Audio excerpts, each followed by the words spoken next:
So we have a really impressive group of panelists here that I encourage you to read their bios on the website because you'll see, like I always tell my students, know your source, right? You'll see that all these people are very, very experienced and know what they're talking about.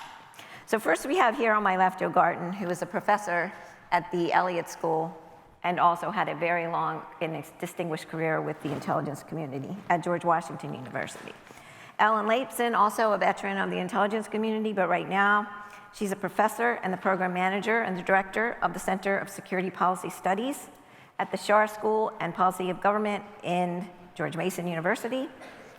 Then we have Dr. Martin Swartz, has just recently been named the Presidential Fellow at the National Intelligence University. So the National Intelligence University is really that nexus between academia and intelligence, and we'll hear from Dr. Swartz about that. And then finally, on the end, a good friend of mine, Meredith Wilson, who is the CEO and founder of an incredible company called Emergent Risk International, which does a lot of training in the private sector and produces a lot of open source intelligence products for her customers. If you want to really know who the open source experts are, it's the open source companies, right? Because that's what they do. They do use open source, and it's all they have available to them. So first, what I'm going to let everyone do is give a brief, a brief introduction to themselves and make some comments on things that are on their minds. And then we'll take some questions from the audience, and anything's on the table. So with that, Joe? Well, thanks. One of the things that struck us all when we had a Zoom call to prepare for this panel was when we talk about the study of intelligence or intelligence studies, what exactly are we talking about? And so one of the points I make to my students is there is no official definition in the United States of intelligence. Right? It is a process, it's an outcome, it's an activity, it's collection, it's analysis. Intelligence studies, in a way, seems kind of similar to me. That is, it can be a study of intelligence as an academic topic, and it can be the study of intelligence to improve organizational performance. For this particular crowd, I think you can think about it maybe in a sense of a pyramid, perhaps. That is, at the individual level, you're producing in intelligence studies informed citizens and informed users. And I don't think that's something to dismiss. I think that having people in your country, the United States or otherwise, who understand what intelligence is and how to contextualize it within the foreign policy, national security enterprise is really important. If you sort of step up a little bit, you can think about it in terms of producing competent intelligence professionals, people who can enter the workforce, private sector or public sector, and make a contribution immediately because they bring the skills, again, on collection, analysis, covert action, counterintelligence, whatever subject it might be, and the critical thinking, writing, briefing, teamwork, leadership skills that you would look for as an employer. If you step up one more level, though, I think this is where things really become interesting to me about intelligence studies. Steve Marin and James Madison would make this point, I think, that intelligence studies can be about the creation of new knowledge, right? That improves our understanding of what it is, what intelligence is. And maybe at the sort of the top of the pyramid, and an area which I think many of you are probably working is like, how do you improve the enterprise? At the enterprise, the organizational, the agency, the department level, how do you improve that activity when you talk about intelligence? So intelligence studies means lots of different things to different people. I think they're sort of thinking about it as a spectrum, a continuum, maybe a pyramid is one way to sort of help us clarify when we talk about the study of intelligence, what it is exactly that we mean. Okay, Ellen, you're up. Thanks, Linda. So I come to this conversation as both a kind of an outside insider. I spent a decade in the intelligence community, but I also produced analysis at the Congressional Research Service, and I ran a think tank that was completely unclassified work. So I think a lot about the interface between the intelligence product, what's shared with government decision makers, and what is also being generated outside of the intelligence community that is also relevant to the big international security challenges of the day. So if we step back and ask a bigger question, it's, what is the knowledge that is needed for our government to make wise choices, for our elected officials to, understand the complexity of the decisions that they're faced with? And in an ideal world, there would be a even better symbiotic relationship between knowledge that comes, and I appreciated Joe saying that part of the Intel world is creating new knowledge. There's, sophisticated methodologies that interpret data in original ways. There's innovation in intelligence. But somehow, how do you blend that knowledge that has a security classification on it with knowledge that is out there in academia, in think tanks, in a sort of more open research world? That open research world also collaborates more casually with non-Americans, and so there's access to knowledge that the Intel world usually has to access through indirect collection methodologies. So, again, symbiotic relationship ideally. In reality, does it work that way? Are there some impediments that are put in the way of this fusion of knowledge by life in the bureaucracy, by the culture of secrecy, et cetera? So I haven't been in government for quite a while, but I remember, way back when, if I looked at what were the priorities of the policy world asking from intelligence, on questions like terrorist groups and weapons of mass destruction, indisputably the intelligence world knew more and had deeper understanding of those issues than somebody on the outside would. But at the same time, we were thinking about political Islam. We were thinking about sources of instability, non-state actors. And my general impression was that sometimes the people who really had a chance to do original empirical research on those topics were non-government experts. And whether the government, and I believe that the government does lots of good initiatives, including conferences like this, to make sure that people are meeting each other and that there's some opportunity to share knowledge. But I think we should be honest that sometimes people in analytic positions in government or even setting collection priorities are a little bit constrained by being inside this large machine of government, and they're not necessarily given the time or the incentives to be absorbing a lot of knowledge that is out there in the non-government world. So, it's not an insurmountable problem, but I think it remains a challenge for how the intelligence community learns to use. And I do worry that making open source a new int with its own kind of stovepipe is a little bit missing the point. The point is that you're supposed to be able to integrate knowledge and get the bigger picture. So in our earlier discussion before we met today, we did ask the question, is the intelligence community a learning institution? Does it learn? Does it want to learn? Does it want to kind of correct course? And I would say, in general, absolutely, yes. But it does make a difference whether the learning, the demand to learn to, change procedures, to question assumptions, to, think about whether things need to be, go back to the drawing board. It depends on whether that learning objective is initiated internally or whether it's imposed from the outside. So an example I would give is that when the Arab Spring, which I worked on a fair amount when I was outside of government, when the Arab Spring occurred and there was a perception, I believe the president asked in his daily brief, why didn't you tell me this was going to happen? And the IC really did a very rigorous internal, self-reflection, self-criticism, very open to saying, could we have looked at different indicators differently? And I was invited by Peter Lavoie, who was then AD&I for analysis, to do a parallel study of what did the non-government experts think. What did they think in the 5 years before the Arab Spring began about prospects for change in the Arab world?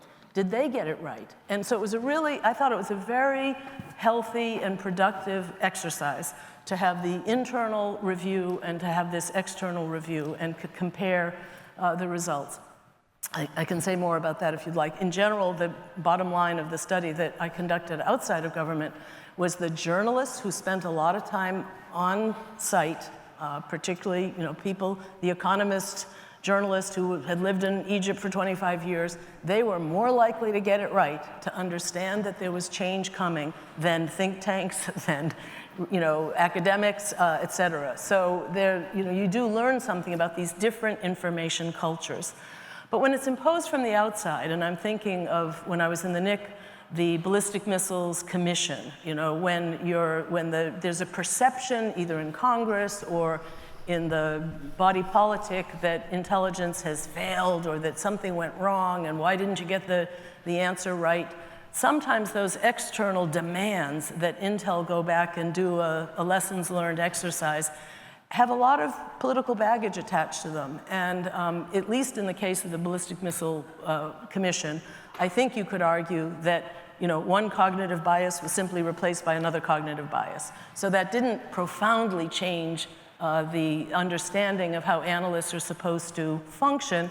It may have sensitized them a little bit to the politics of working with policymakers, but it didn't necessarily change the analytic methodologies or tradecraft itself. So I think I'll finish up there. Thanks, Ellen. Martin, tell us a little bit about the Presidential Fellowship that you just received.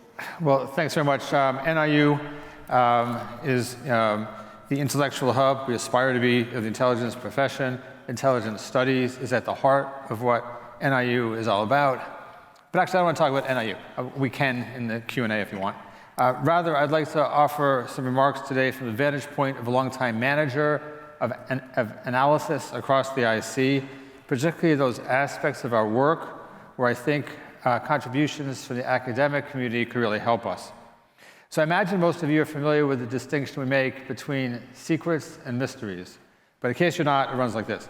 A secret is something that can be acquired through one of our collection systems or in combination with them. Something like what kind of weapon systems does country X have? Where is the military of country Y moving right now? What is the status of the nuclear program of country Z? In other words, if you have the right accesses, you can discover the secret. It's basically knowable. A mystery, on the other hand, isn't discoverable. It's the kind of things like, what's the likelihood that foreign leader A will still be in power in 10 years? What's the likelihood of war between countries B and C? Looking out, again, 5 or 10 years. What's the possibility that country D will experience an economic downfall or collapse looking out some period of time? So for all these examples, there's no single bit of information that can be acquired to answer the question. Now, policymakers ask intelligence community both kinds of questions. And even if they don't, we have to answer them. We should be working on them every day. That's what we're expected to do. So my thesis here is that we're a lot better at the secrets kind of question than at the mystery kinds of questions. In fact, I would suggest that at times we really struggle to think about the future. We struggle to think about change, where things may be going, when our collection systems, as good as they are, can't really give us the answers. They can inform our judgments, but they can't give us the answers. I would even say at times that the classified reporting is something of a crutch, and some analysts just need that report. Without it, sometimes we have difficulty thinking through the problem. So the skill set needed to effectively tackle mystery-type questions, I would argue, is different than the skill set for tackling the secret type. It calls for creative thinking, a curiosity about the future, a high comfort level with alternative scenarios, and increasingly familiarity with AI and other new technologies. So each of us is often asked, what keeps you up at night? Well, what keeps me up at night is that we're going to be taken by surprise. And after-action reports of past surprises often indicate that there was information available, but the creative thinking on the part of the IC might have been lacking. As Einstein said, or he's reported to have said, imagination is often more important than knowledge. There was a study conducted by NASA, cited by the writer Chick Thompson, that showed that most children are very creative. NASA has this test, apparently, they give them, and 98% of children score very highly on this test. But as children get older, our education system, maybe it's just the pressure of life, drains it out of them. to the extent that only 2% of adults on the same test as very creative. So if we can't bring creativity, alternative futures, all sorts of non-linear thinking into our work in the IC, I would argue we're going to be at risk of intelligence failures, potentially putting our country and our allies at risk. So this is the area where I think that greater partnership between the IC and the academic world can really help. Within the IC, there are many advocates of the kind of creativity I'm talking about. I've had the privilege to work with many of them, and there are many IC stakeholders who've tried to incorporate this kind of thinking into our product lines, but I think it hasn't always gone well, and additional partnership with colleges and universities will help advance this even more. So I'm going to stop there. Maybe we can turn to this in the Q&A. Thank you. Okay, Meredith? Good morning. Thank you, Linda, again for inviting me up here. I realized as I was listening to everybody talk that I'm the only non-academic on the panel. And I'm also a non-govie. But my background, way back, I used to work for the Defense Intelligence Agency. Back in 2007, I left to move to the private sector and started working as a private sector intelligence analyst at ConocoPhillips down in Houston. And at the time, there were probably 20 of us in the whole country that were doing this job, sitting usually in a security group, maybe a government affairs group, looking at the impacts of all of the various things that were going on.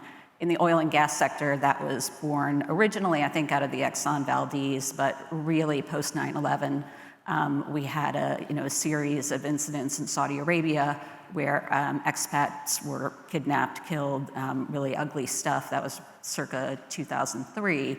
But the industry sat right in the middle of the war on terror for obvious reasons, everything from Iraq and everything that went beyond that.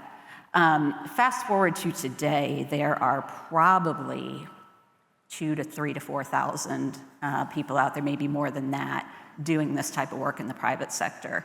So in 2014, I left my second oil and gas company and started my own company, really looking to fill what I saw as a gap in the market. We had the sort of control risks of the world's companies like that were very security focused, that were providing maybe analysis on terrorism and things like that, but weren't necessarily hitting the gap that business needed, which was how do all of these things come together to help us make better business decisions?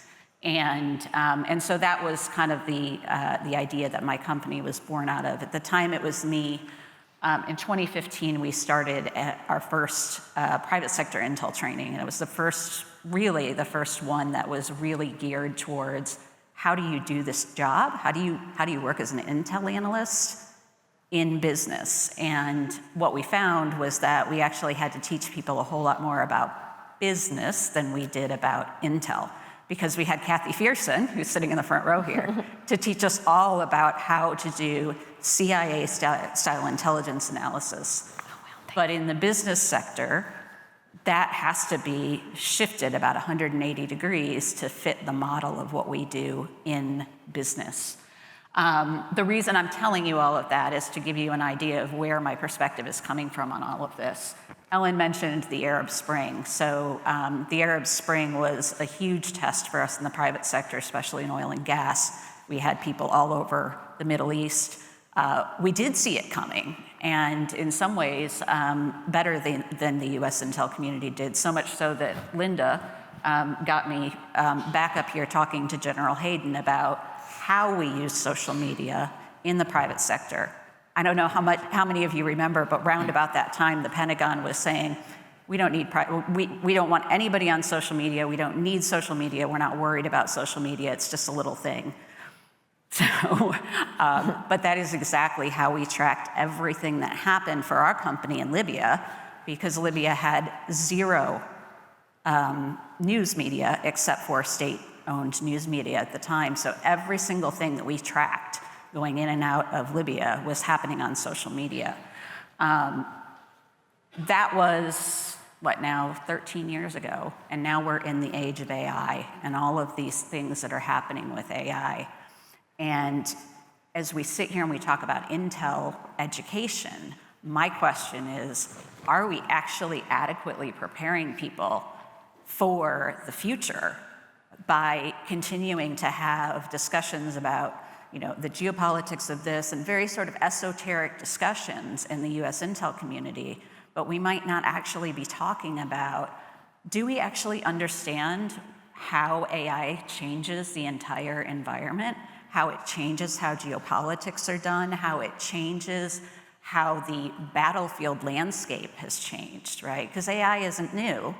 The battlefield landscape changed really 15, 16, 20 years ago when Russia figured out how to weaponize Twitter. We don't talk about that much when we talk about Intel. We don't talk about that much when we talk about how geopolitics works and all of that. We talk about the stuff we read in books that Joe and I wrote, which I just saw him in Aspen. He's amazing. But we're not talking about is how do those things actually play out differently with the application of social media, with the application of AI. And yet, we've literally seen before our very eyes for the last 20 years, the entire way that the world works has been upended by these technologies. So hopping off my soapbox, but that's what I'm focused on right now. That's what we're really thinking about is how can we, the private sector, work with the public sector for both of us to improve. For us on the private sector side, it's the access to information is challenging from the classified side. But what we have on the private sector is this ingenuity that we've always had to use to get information, but also the fact that we're always on the open web, the fact that we're always engaged in the technologies means that a lot of people on the private sector side have a lot to offer from an intelligence perspective, but also from an education perspective to the Intel community because of the way that we have to do things and the way that our tradecraft works. Okay, thank you, Meredith. We've got a lot of questions here. Thank you for the questions. So I'm going to start with one that kind of, goes off a little bit of what Martin talked about. So here's the question. For years, there has been an emphasis on STEM and recruiting based on STEM. Do you think broadening academic emphasis on holistic areas of studies will help strategic intelligence and issues with creativity? You want to start that one, Martin? It's funny, I have to add this. I have a poster in my office, which is also an Einstein quote that says, creativity is intelligence having fun. And so I really like that. We try to not squelch the creativity in the analysts, like Martin gave about the data. As we get older, we get less creative. Or like the 9/11 report not being a lack of imagination, right? We need to find people who are imaginative and creative. So Martin, you want to talk a little bit about how do we find these creative people? So I think we already hire people with all kinds of different backgrounds, and we're going to continue to do that. I don't think there's any single one kind of route to making yourself competitive for the intelligence community. It's impossible to know everything about everything. So you can have like a holistic sort of approach to things. That's great. Obviously, someone that we hire who's a cyber expert is going to be someone maybe probably different, who's a East Asian area expert. What I was trying to get at is more how we think, how we approach problems. And what tends to do us in is linear thinking, that we have to have just one answer. Here's what we think. And I would just say also it has to do with the policy side, our customer set. They say, don't waffle, just tell me what's going to happen, what you think is going to happen. Well, we try to push back. I hope we push back and say we're going to give you alternative futures. So to do that, I think is a comfort level. I don't think it matters what a person sort of studied, whether it's engineering or whether it was French. But it's an openness to different ways of thinking, and that can be developed, in school. Okay, so here's a question that I know Do you want to jump in also? a lot of you. Does anybody have something else to add to that? I do think, can I just comment a little bit on, so I think it's an important topic of, can you institutionalize creativity? You know, can you create some kind of institutional incentives for the people who are non-linear or more creative? And I found that the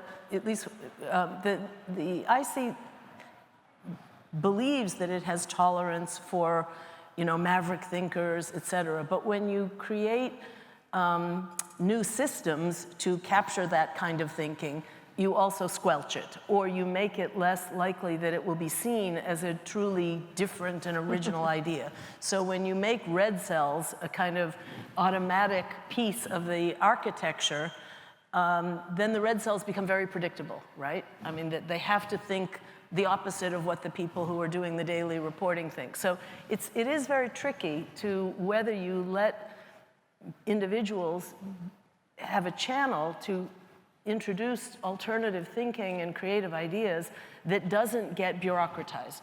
That's just what I want to comment on. Meredith, Joe, you want to add anything? All right, so here we go, this one. Many intelligence studies programs include courses to prepare people for intelligence careers, particularly as analysts. Yet the IC agencies want to train their people in their trade craft. Wouldn't future intelligence analysts gain more from learning about China or Africa or trade or economics, gaining subject matter expertise?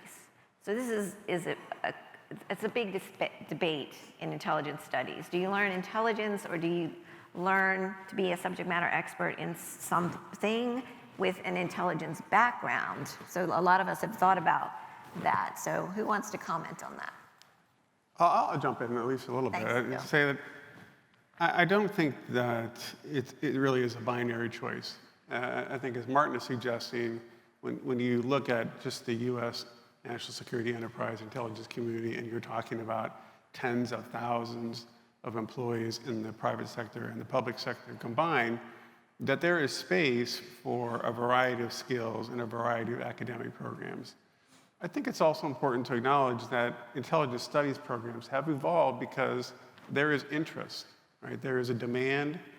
There's a demand signal from the students, and there's, I think, at least some demand signal from the hiring community.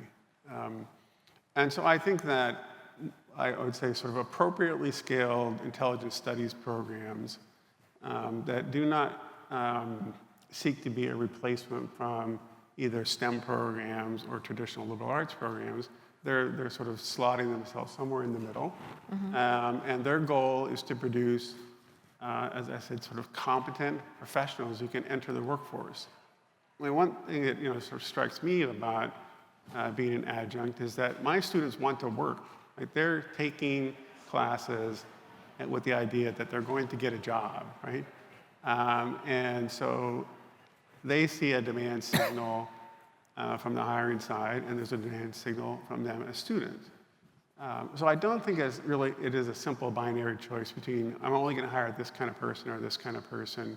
What you need, I think, is this sort of full spectrum of academic programs that enable the national security enterprise to have the workforce that it needs to solve hard problems.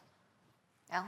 So I think at some level, taking a course as an undergraduate or at a master's level on intelligence analysis is really a surrogate for the basic skills that universities are supposed to teach: critical thinking, writing skills. How do you organize your data and present it to someone in a succinct and effective way? So I think it's great for students to have an analytic course that is basically a skills building. It's both skills building and insight into how does the intelligence world work. But I'm a little bit on the side of the debate that says taking too many courses on the past challenges to the intelligence community and the architecture, and should SpaceCom have its own intelligence agency, and the internal, inside the Beltway debate about this huge machine called intelligence. In the end, does that make you a more attractive candidate to a recruiter? Probably not. So, there are people who have a passion, a fascination with intelligence, but if they really aspire to a career in intelligence, they should think hard about what's the profile they're presenting? Are they, and it doesn't mean that everybody's going to make the threshold of being a deep China expert or a deep Russia expert. You can be a good generalist and have an Intel course or two under your belt, but you still have to think about how does these Intel institutions look at prospective employees. So I worry that we've let the pendulum swing a little too far on Intel studies, and that there's a sort of glamour to it, but in the end, is it a net positive for this relationship between prospective, students who want to go into the workforce and how the people who are managing the flow of people into the workforce think? Meredith, did you want to have? So back in the day, you mentioned Mercyhurst, right? So back in the day when, Mercyhurst when I first became aware of them was when I left the US Intel community, and I was very much on the side of you've got to have subject matter expertise. And I still think everybody needs to have that track. But I also think we need to, getting back to the creativity thing, think about intelligence studies with a little bit more creativity than just the history of the Intel community. And if you look at Mercyhurst, that's where I started following them and some of the work that they were doing back in the, in the sort of early 2000s around technology. And again, I'm going to beat this drum really, really hard because it's really important. But what they were looking at was how do we apply all these new technologies to creating better intelligence programs? It wasn't about sitting there reading books and citing things and all of that. It was about, look at what technology can do now. We're sitting in the private sector as a private sector company looking at how do we get information for our clients that they need that is not available, through a news article or through, right? How do we get our hands on the satellite technologies that are needed? How do we, in the session this morning, they talked about Ukraine and the private sector a lot. And what they were talking about was the fact that the Ukrainians have figured out how to dual use all of these different technologies from Western companies that creates this ethical dilemma, things like that, right? But the intelligence questions for the companies are not about the geopolitics. They're about how are they going to take our technology and use this to kill the enemy, or these kinds of things. It's a much bigger basket of questions that an intelligence studies program that is focused on forward thinking, what's happening in the world right now, how is technology being used, how can it be applied, that really is an entire body of study that's completely different from looking at the way that we used to do it. There's still the need for historical context. There's still the need for that, sort of studies. We still need people who know China really well. I hire China experts all the time, right? We still need those people. But when you think about intelligence studies, I would urge people to think a lot broader than just the kind of traditional way that we think about intelligence within the Intel community. And go spend some time at Mercyhurst. They have a whole lab there. They're doing crazy, interesting stuff. Two quick points on this question. The recruitment effort that I know, unless it's changed, they look for excellence. So you could, again, major in almost anything, but did you do really well?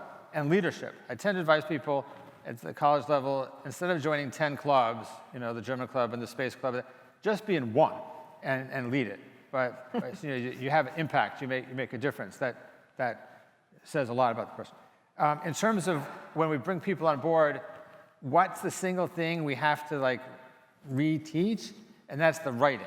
Not the analysis exactly, but the writing. Because coming out of school, you write long papers. Well, our policymakers are way too busy to read, even a 5-page paper. And so someone mentioned the PDB. We write PDBs. They are short. They are way shorter than people realize when they come in. And even though they're so short, we have 6 levels of review. So it's super scrutinized. Anyway, so that's the part that I think people are surprised by. Jill, did you have anything? Yeah, so I'm really an advocate of the interdisciplinary thing. At Marymount, we have intelligence concentration under forensic and legal psychology, which seems kind of odd, right? Why? Right? Why do you have forensic and legal psychology and intelligence? So I get students who have this is a graduate program. They all watch Criminal Minds and they want to be FBI in the BAU, right? So they want to have this marriage between law enforcement, psychology, and intelligence, which we try to have in our program. But a lot of intelligence, if you look at humans, it's about people, right? So people who study psychology know about people. And so they bring that background to them. And like investigations, finding a serial killer is an analytic skill. It's the same thing, lots of information, trying to distill it and make a conclusion that you can support. So there is I think a lot of times I've worked in a lot of different disciplines and everyone thinks that theirs is unique, not a word I don't like to use, but really there isn't. There's a lot of commonality between the disciplines that maybe you don't really understand until you live in each one of them and you say, yeah, that's what we do, we just call it something different. And so I think I always try to say, get yourself in another discipline and you will learn something there. You just have to have your mind open that what they're doing is something that you can do. So here's a good one. Somebody wrote on here, raise high. So I think this is a question that they wanted to be asked. And also this is another question that's been around for a while, but we're going to go at it again. Government seems to often devalue OSINT. They say they don't, but they do. Turning to classified info as more reliable. How do we address this issue using OSINT to support all other ends, right? I mean, we've been talking about this for a while, and I suppose it's getting better, but maybe not. Even, there is data to support the percentage of data that goes in the President's Daily Brief. I don't remember the number, but a lot of it is open source, right? And so that still hasn't convinced people, I think, to appreciate open source. And when it's in the PDB, it's not so much about the intelligence, but what does this mean? What does this mean? That's the hard part. It's just not the fact of the open source. But I'm sure everybody has some comments on open source and why we should but don't necessarily embrace it. Meredith? Yeah, Meredith's like chomping over the bit over there. Well, yeah, and I also, there's a lady outside the door here, Cynthia Hetherington, who's with the Osmosis Foundation, and if people want to talk OSINT, she's your woman. She was a librarian that started what I would say is probably one of the first private sector intel firms that wasn't started by an intel community person, because why? Librarians are the original OSINTers, right? They can find you anything. But what I will say is when I went private sector, after I got over not being able to classify my emails, I was pleasantly surprised at how little I missed the classified side of things.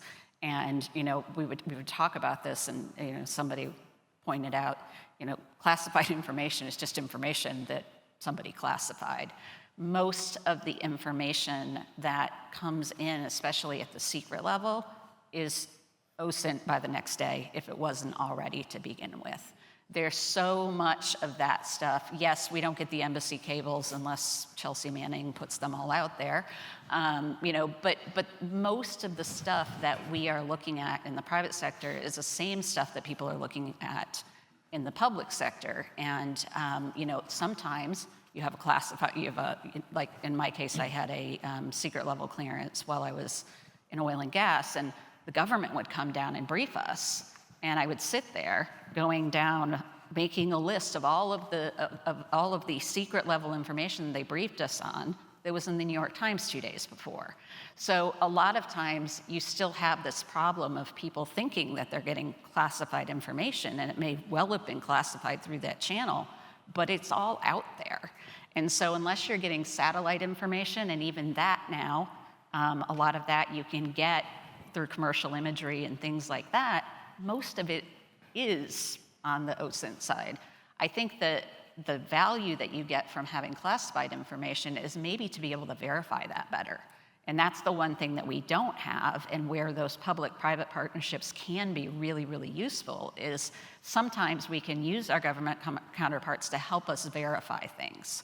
And vice versa, the government can do that with us too, because a lot of times our people are sitting in places where the government doesn't have anybody. And so there's a lot of value in syncing those channels up better, but there's gotta be a level of trust that for whatever reason, even 20 years after I left the government, still doesn't exist between private and public in terms of that information sharing.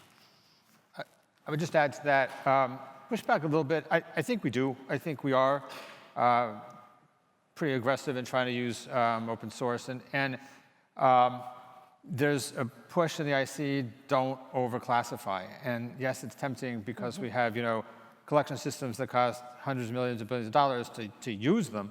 But that really should be for things that are unique, that's the only way you know it. The DNI was here yesterday. I was in the NIC the last 4 years, and something that she was pushing was to get as much as possible out in the public domain.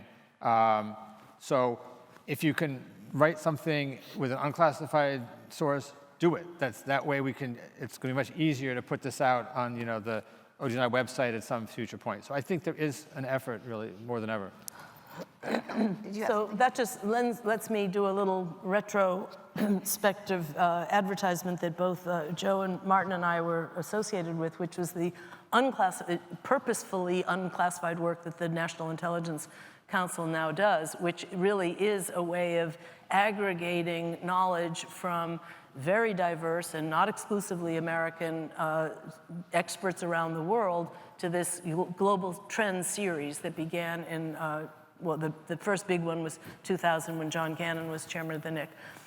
That one was delightful because it really, that process, and it happens every 4 years and it's gotten very big and complex, but it also is a platform for conversations that you would want to have. So it has facilitated. I came to view that unintentionally we had created a tool of public diplomacy that we didn't have any real understanding of before we started. That it became a conversation. First of all, it made the US intelligence community look really open-minded and progressive and curious about the views of others. So there was almost a cultural benefit.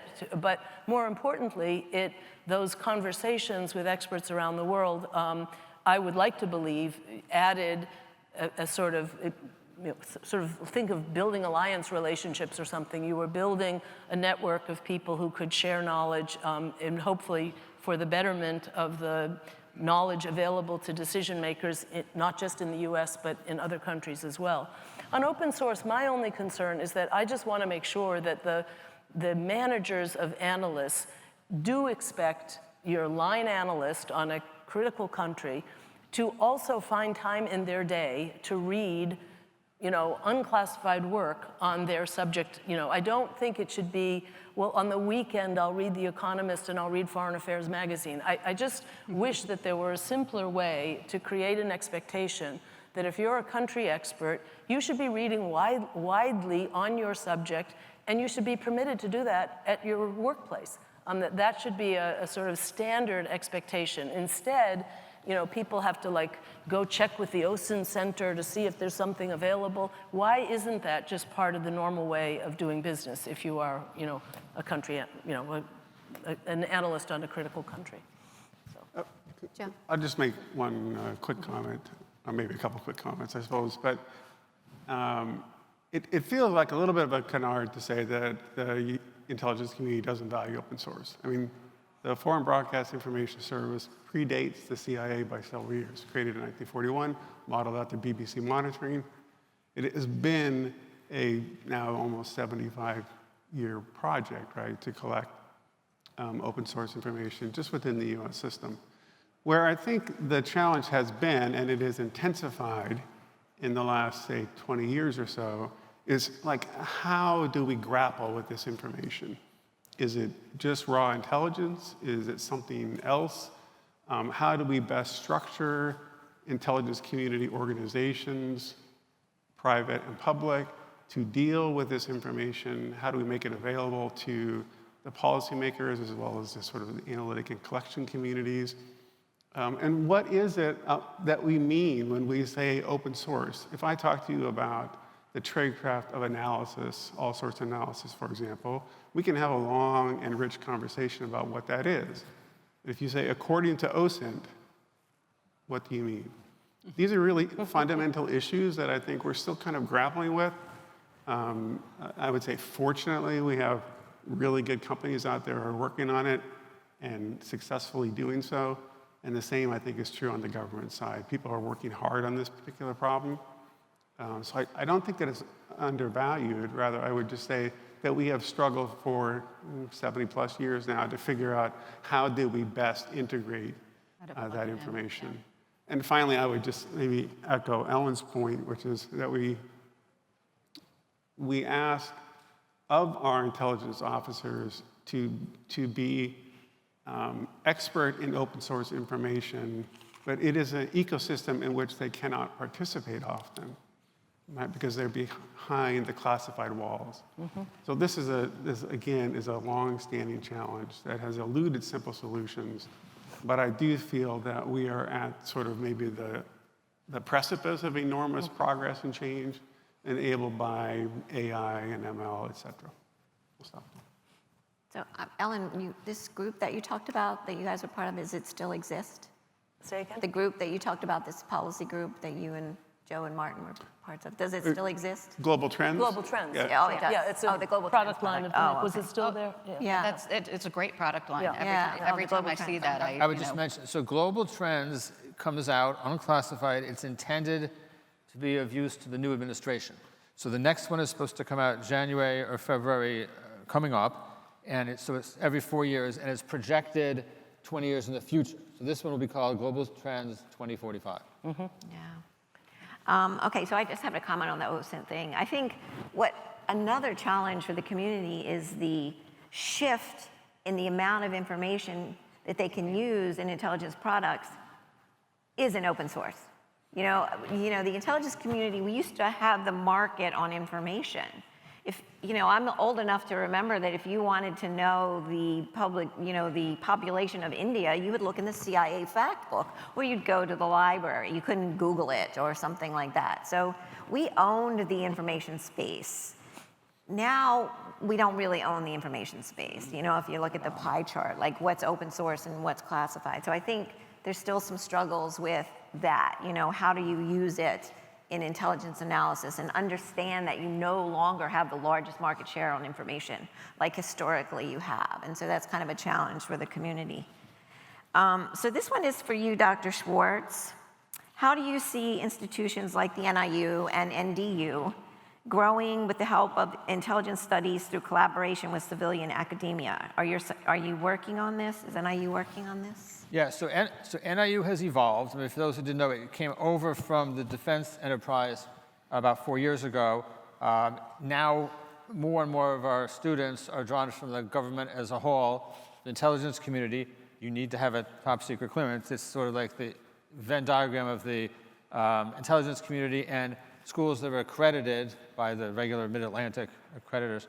And yes, NIU does partner with universities across the United States on intelligence studies programs. Obviously, it's in our interest, representing the IC, that students out there have an interest in intelligence studies, and it potentially creates more of a pool of recruits later on in life. We're not going to hire everybody, but that have an interest in working here. And the DNI is a program to provide grants to some schools who do certain kinds of things. So there's definitely a partnership.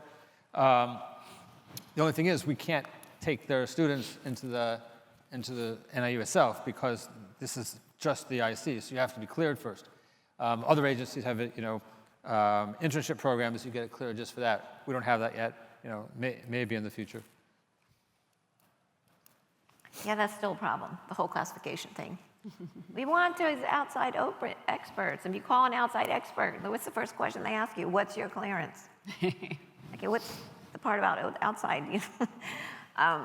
Yeah, it's near and dear to my heart. When I was at the ODNI, it was private sector partnerships, and yeah, it's still a problem. The classification thing is still a problem, and I don't think we have. The community has learned that there is value in learning from people who don't have access to classified information, and it's really okay to meet with these folks. All right, so here. Just mention one thing about NIU that's interesting. Most of the intelligence community lives in like terror of the oversight committees. I mean, I don't know if They live in the you've been hauled to the HIPSI or the SISI to testify. Like, this is not typically a good day. NIU feels the same way about the accreditors. Like, you don't want to lose your accreditation. That is it as a university. So it's just a different kind of dynamic, or they have really both to deal with. So it's kind of it's healthy for university, but it's just I mean, it really is a university, so it's got that kind of, both of that. Yeah, it's straddling. But they wouldn't let me and Alan in one day, just for the record. Yeah, they're like, you two out. You can't come to NIU. Okay, because we gave up our clearances a while ago. Sorry about that. All right, one last question. I thought we should throw something in here. It says, we've talked a lot about tech issues today and yesterday. So you know what we haven't talked a lot about here is technology, obviously. But how can we train humans, personnel, to navigate this increasingly hostile environment? What skills are needed for a holistic approach to intel? It's like this whole like embracing, you know, some of the softer skills we've talked about with the technology. Especially human officers, they're using a lot of technology these days. So, you know, I think when we think about this, you know, and we have to think about it differently. Like, it's not a class you take. It's not a, you know, it's a much broader, even just, you know, when we think about everything that's happened since, you know, I kind of go back to sort of 2010. Between 2010 and now, a lot of things have happened. But what's really happened is there have been a couple of major sort of almost technology revolutions in that time period. 2010 was about the time we started to see social media pop up everywhere. We did a really bad job of educating ourselves and educating our population about what that meant. And when we really figured that out was when the Cambridge Analytica thing broke post-2016 election, and people went, oh, that's what they were using our data for. People didn't understand how data was being used to manipulate them. And now, fast forward to generative AI and all of that, which is being trained on that same data, right?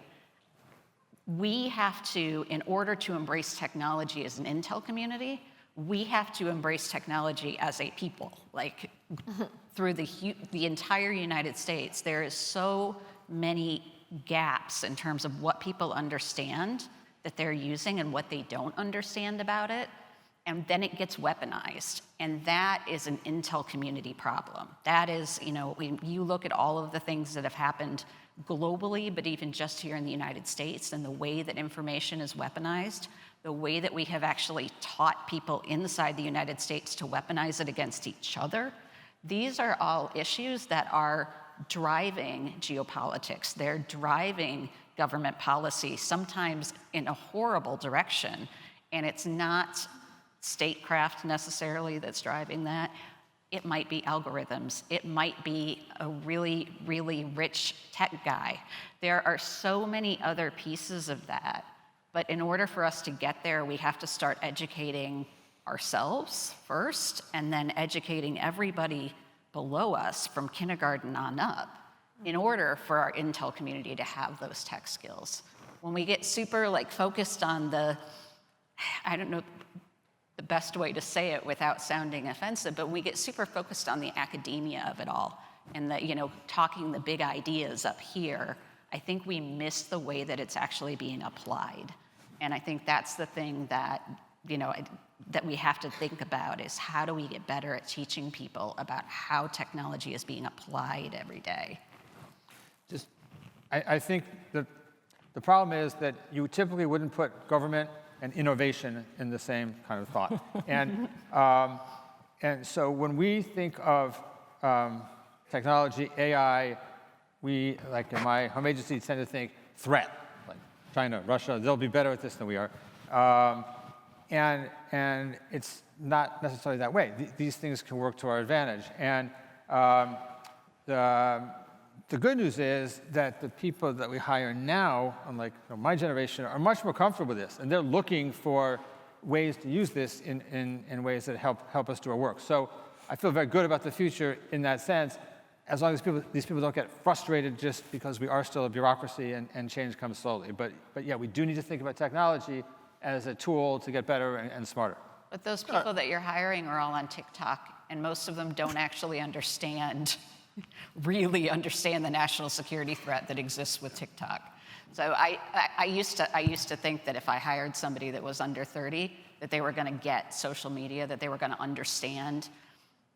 They actually don't understand it any better than anybody else because nobody's actually teaching them the other stuff that goes on behind the scenes. Unless they've been involved in the coding, unless they've been involved in, actually building some of those systems, most people don't get that. Maybe just one quick comment. Go ahead, Joe.